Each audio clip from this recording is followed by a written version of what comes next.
ఈరోజు నేను మా ఆయనకి ఫోన్ చేసి, ఏవండి మీరు ఆఫీస్ నుంచి వచ్చినప్పుడు బిర్యానీ తీసుకురండి, తలనొప్పిగా ఉంది వంట చేయలేదు అన్నాను. అవునా చా అన్నాడు. ఏమైందండి అన్నాను. నేను ఆఫీస్లో పని తొందరగా పూర్తి చేసుకుని ఇంటికి వచ్చి నేను షాపింగ్కి తీసుకెళ్దాం అనుకున్నానే అన్నాడు.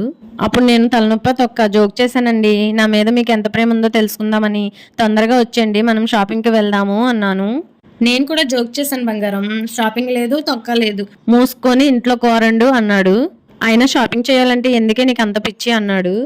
నేనేమీ అనవసరంగా తిరుగుతున్నాను అనుకోకండి, నా బాధలు నావి అన్నాను. ఫస్ట్ టైం చూడడానికి వెళ్ళాలి, సెకండ్ టైం కొనడానికి వెళ్ళాలి, థర్డ్ టైం కొన్నది మార్చుకోవడానికి వెళ్ళాలి, తర్వాత టైలర్ దగ్గరికి వెళ్తాం, కుట్టింది సరిగ్గా లేదని మళ్ళీ వెళ్తాం, కొన్నదానికి మ్యాచింగ్ జ్యువెలరీ కోసం మళ్ళీ వెళ్తాం. మీరేమో అనవసరంగా తిరుగుతున్నాం అంటారు. మీకేం తెలుసు షాపింగ్ అంటే ఎంత కష్టం ఉంటుందో అన్నాను. ఈ షాపింగ్ గురించి మీరేమంటారో కామెంట్ చేయండి. వీడియో నచ్చితే లైక్ చేసి మన ఛానల్ని సబ్స్క్రైబ్ చేసుకోండి. Thank you.